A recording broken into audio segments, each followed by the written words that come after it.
medyo hindi ako Pwede ba ito na pag-usapan na, wag natin pag-usapan na yun ha, kasi mas may sense tong kalbo na ito ha. Kasi yun, wala na yun. Wala ka naman mapupulot doon kundi mura lang. Dito tayo sa may ika nga ay may napatunayan, ha? Sige. May laman ng utak. Miski pa paano. Okay? Pakinggan natin ito. Alright. Hindi ako madaling mapikon lalo na sa host ng Fox First, no? Hindi ako napipikon diyan no. Pero dito sa ginagawa ni Digong nakakapikon Iyon, sa kanya mismo. Ang dilaw, ito, kilala nyo to? Ha? Si Llamas. Pikon na. Okay? Ha? Pikon na pikon. Alam nyo kung bakit? Ito ha. Kasi ito po ang totoo niyan. Ang dilaw po kasi, laos. Makinig ka, Llamas. Sabihin mo kung tama ako mali. Ang dilaw, laos. So, natutuwa siya pag nagpupukpukan ang pula at Duterte. Kaya siya napipikon, bumwelta kasi si Tatay Digong. Yon. Gusto niya magpukpukan. Bakit? Kasi nakikiride to. Nakikiride ang dilaw. Hindi nila kaya si Duterte. Kaya kahit ayaw nila si Marcos, kumakampi para itiklop, pabagsakin ang Duterte. That's how insecure they are. Napaka-insecure. Hindi nila kaya. Kaya napipikon dahil gusto niya nitong mga ito, bakbakan ng Duterte ang Marcos para ang Marcos gumanti sa Duterte para ipahuli sa ICC.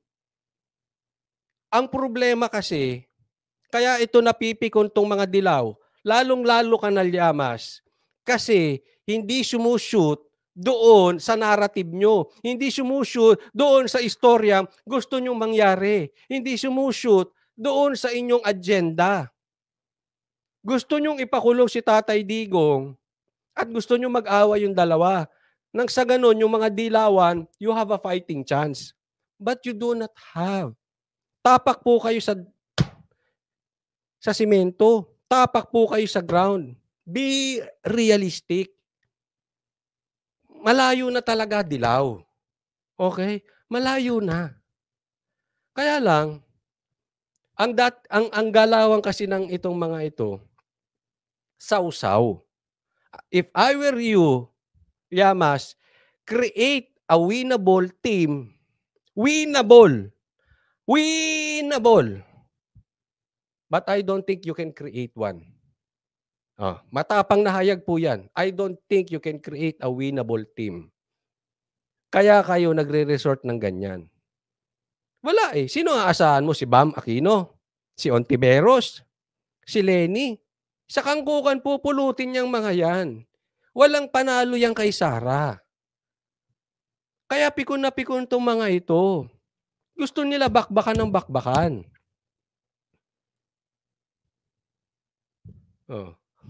Hindi nila kaya ng one-on-one ng Duterte. Hindi kaya ng dilaw ang Duterte. Aminin nyo ng mga dilaw. Masakit. Pero at least, totoo.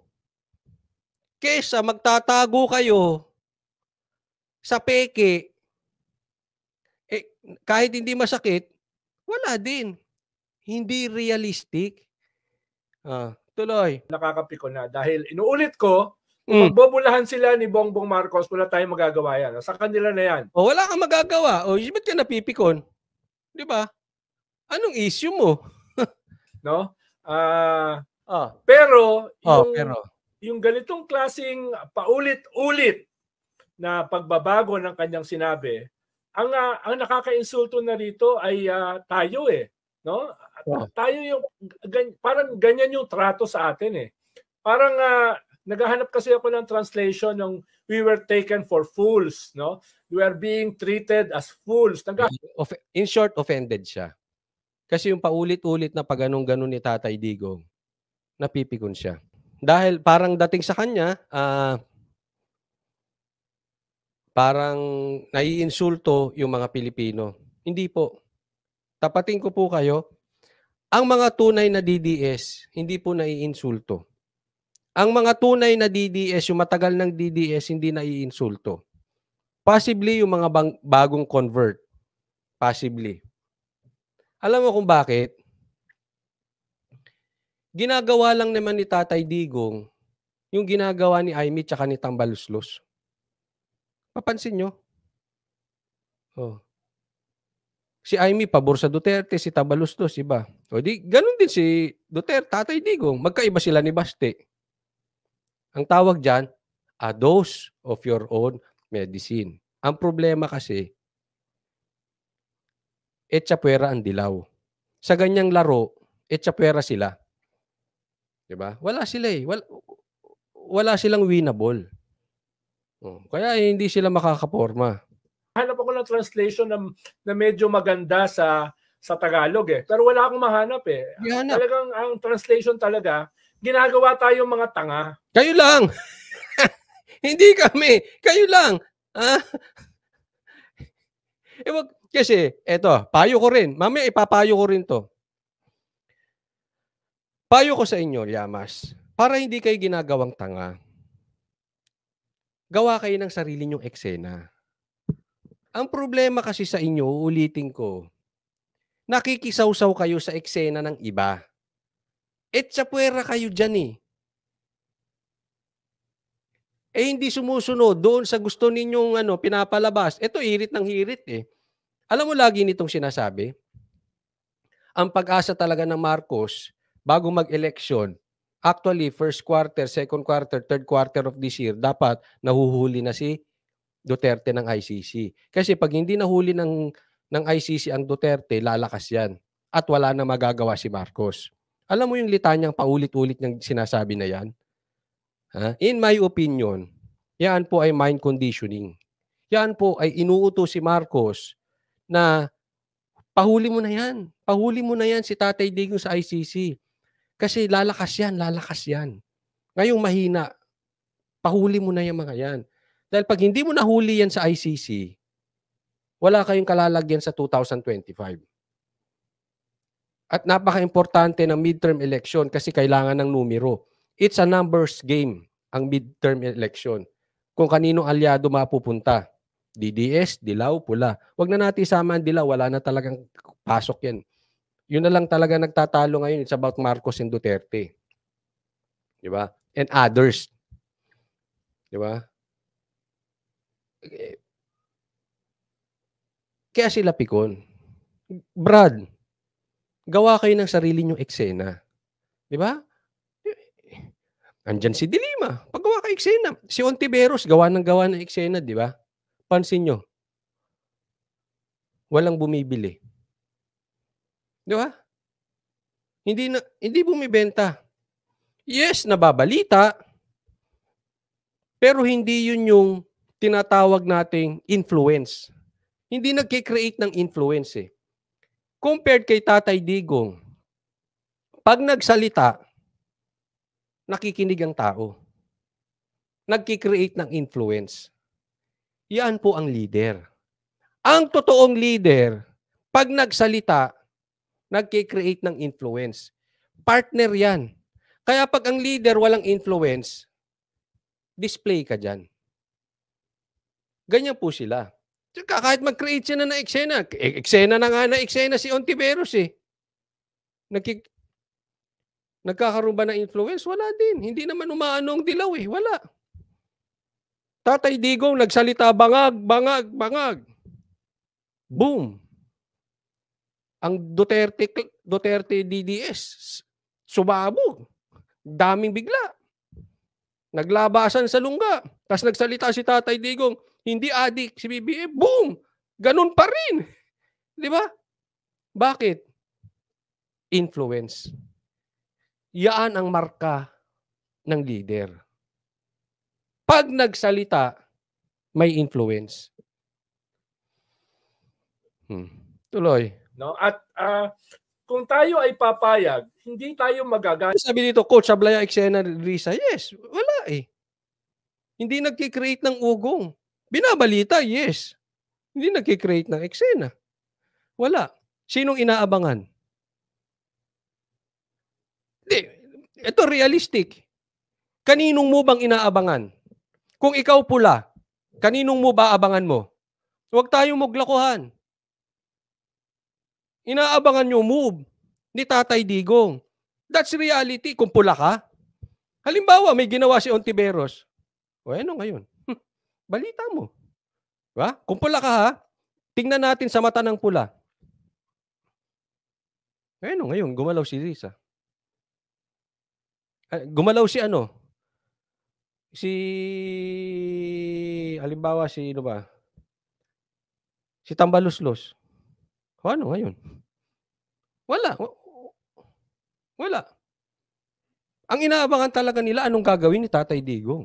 That's reality. Ganyan ka rin, Llamas. Ganyan din kayo, Dilaw. Sino inaabangan nyo rito? Yung next move ni Tatay Digong. Diba? O, halimbawa kayo. Sa mata naman ng Dilaw, tingnan natin. O, halimbawa, may ginawa si Subiri. Concern kayo? Hindi. Babalitaan nyo lang, yes. Pero wala yun. Pero pag gumalaw si Digong, tutok kayo lahat.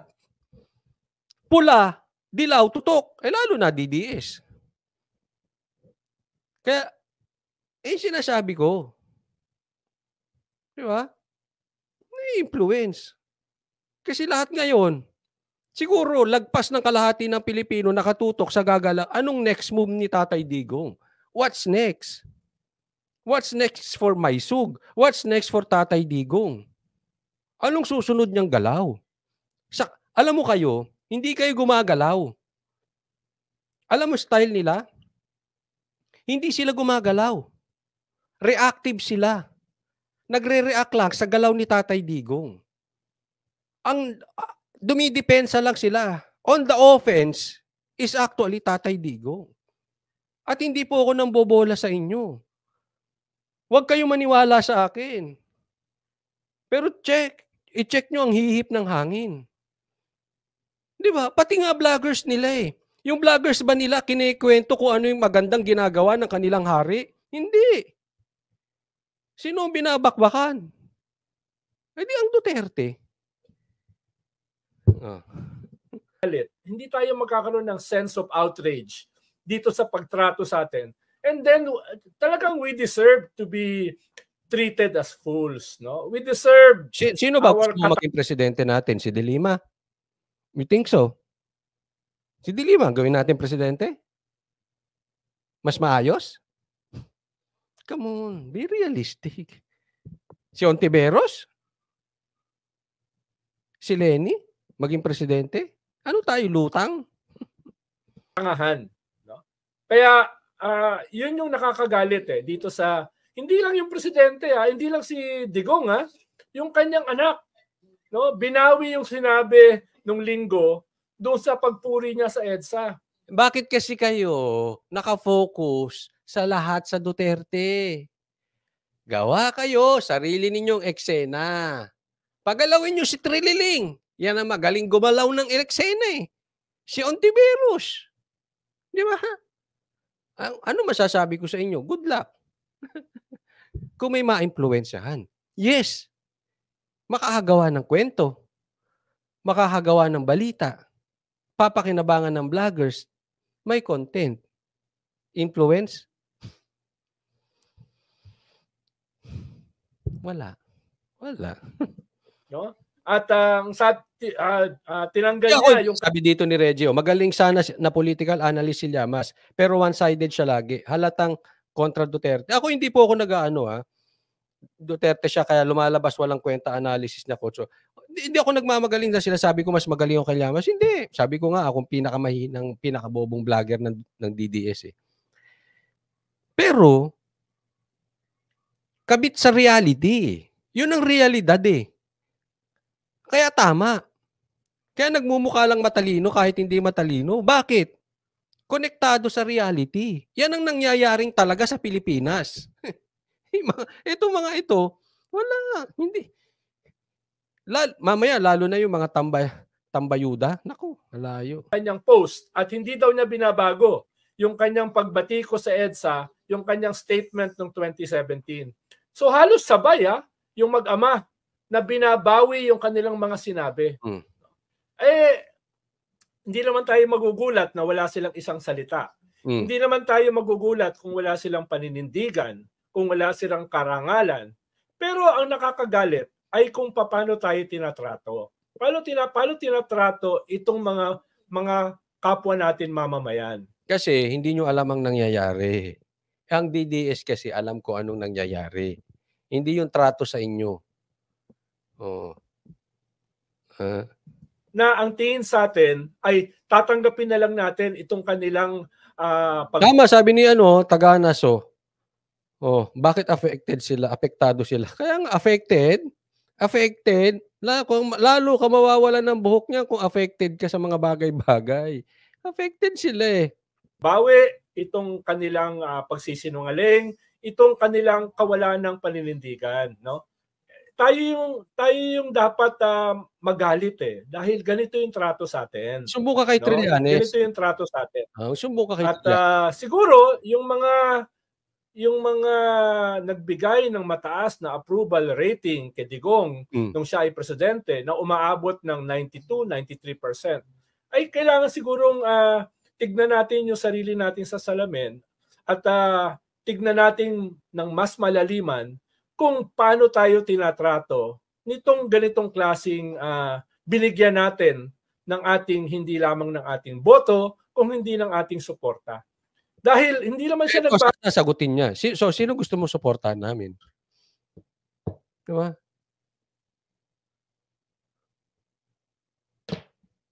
Si De Lima? Do you have any plans? Sino? Ganito pa rin siya nung naging presidente siya. Ganito siya nung siya ay naging mayor. Ganito siya ngayong ex-president na siya. At ganito pa rin ang trato niya sa atin. Dapat hindi na natin tanggapin yan. Dapat magalit naman tayo. Dapat mahiya naman tayo sa ating mga pamilya, sa ating mga anak, na hindi na tayo papayag na tratuhin na mga ano gusto mo? Pumayag kami kay Lenny. Ganon. Look who's talking. Pumayag kami kay De Lima? Gusto mo pumayag kami kay Trillanes?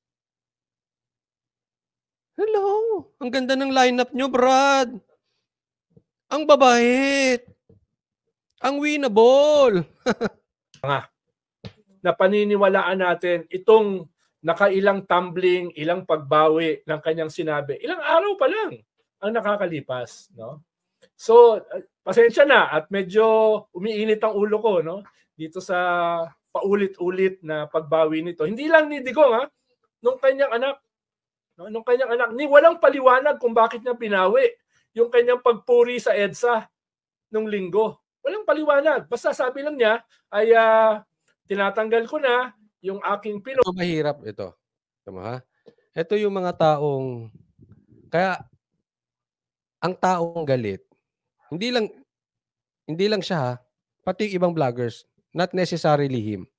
Ang taong galit, kahit anong gawin, galit. Kahit anong gawin ng Duterte, galit.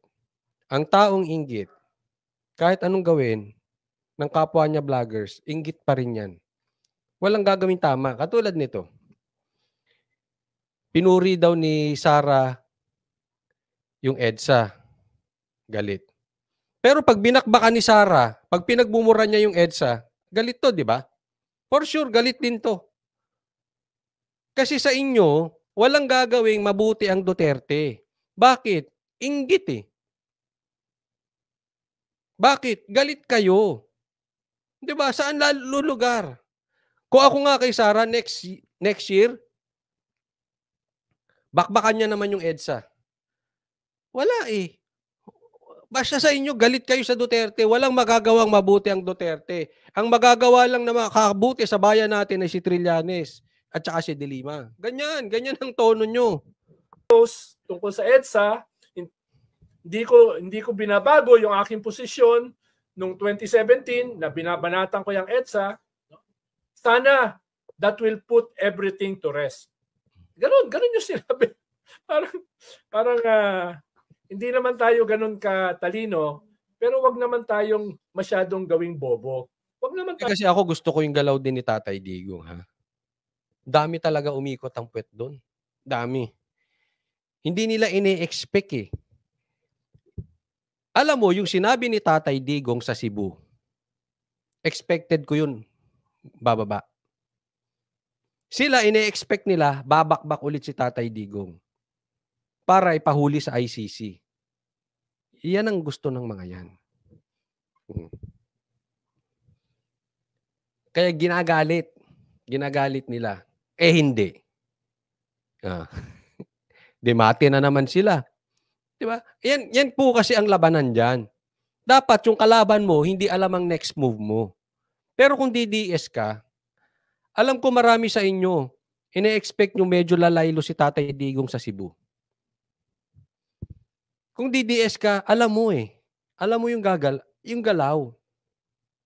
Diba? Eh, kasi itong mga ito, wala eh. Tayo masyadong gawing mga tanga nitong mag-ama na ito. Hindi, kayo lang ginagawang tanga. Kami, alam namin. Hindi, kayo talaga, wag nyo kami idamay sa katangahan nyo. Hindi kami ginagawang tanga. Kayo ginagawang tanga. Sino bang napipikon? Kami ba? Ini-expect nila mapipikon ng Alam mo kaya galit na galit yung mga yan? Ini-expect nila magsisiurong ang DDS doon sa binitawan ni Tatay Digong na hindi adik. Eh, baliktad. Lalong lumakas si Tatay Digong. Galit sila. Hindi kami tanga, kayo tanga. Kumusta? Galit eh. Init ng ulo eh. Ay, isa ba to? Oh, sige. Oh. Sige. Ayoko nang dumagdaga kasi mag-sarcastic ka. Alam ko yung sasabihin mo, sarcastic. Oh, sige. Baka may masabi ako eh. Quiet na ako. At dyan po nagtatapos yung ating episode ngayong gabi.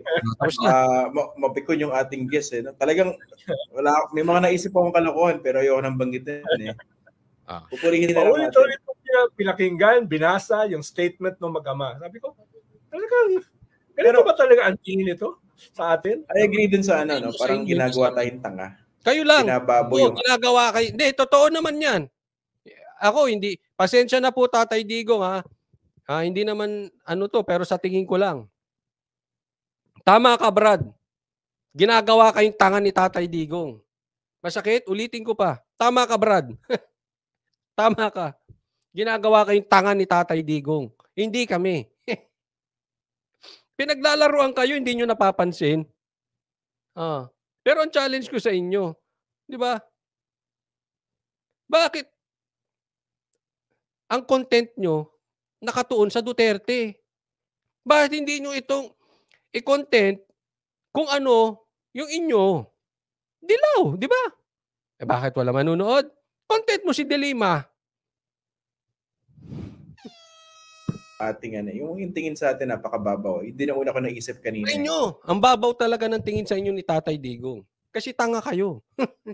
Galing sa iyo yan, Brad, ha? Ikaw nagsabi, tanga ka. Tanga kayo. Para sino maniniwala rito na binabawi niya? Parang, alam mo yung kasabihan na the dog ate my homework. It wouldn't even come close to that eh. Dun sa frivolity, the idiocy of the justification. Hindi pala justification ang tawag dyan. Rationalization.